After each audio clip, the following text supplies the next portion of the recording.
O see, ang ganda ng ating cake. Silang dalawa yung star sa gitna ng dessert corner ni ma'am. And yes po, dalawa po yung in-order sa atin ni ma'am ng cake. And lahat po yun guys is mga malalaking cake. Dahil nga yung para sa baptism is 6 by 8 yung size. And yung sa birthday naman is 2 tier na 8 by 5 and 6 by 5. Actually, yung in-order ni ma'am sa atin is 8 by 4 lang, pati 6 by 4. Pero, dahil nga, kahit na mapasobra naman yung ating size ng cake, is okay lang naman po yun. Kasi, mas okay po na may sobra kaysa kulang doon sa in-order nilang height ng or size ng ating cake. And by the way guys, ang flavor po pala ng ating cake dito is ube moist cake.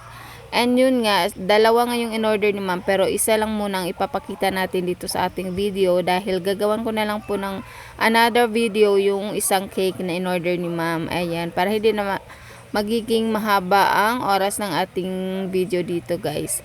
And ayan nga po, ganyan lang siya guys. Parang white lang yung body ng cake. At saka naglagay lang tayo dyan ng mga design like ganyan. Parang palette, pahit-pahit lang ng palette yung side niya sa both side ng cake. At saka mag-add lang tayo ng artificial flowers. Ayan.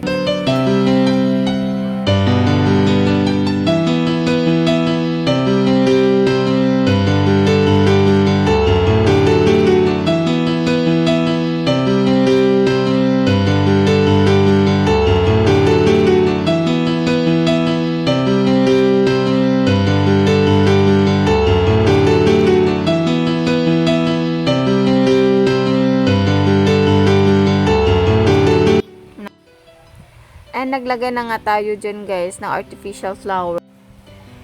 And naglalagay na nga po ako dyan guys ng mga artificial flowers. But bago ko pa nilagay dyan is sinasanitize ko po muna.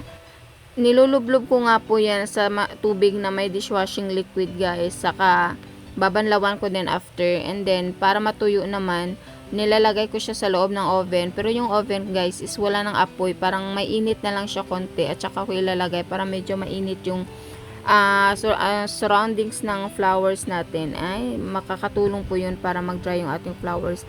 Pero kung hindi naman minamadalian, kung mga a day before hinugasan ko na, is hinaharap ko na lang siya sa electric fan or inilalagay lang sa tray na para iwanan lang siyang magtuyo, ganun.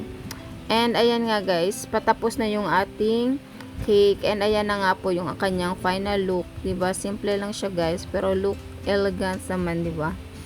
And thank you guys for watching my video. And abangan na lang po ang next video ng kasama niyang cake. And ayan lang po guys. Thank you. Bye.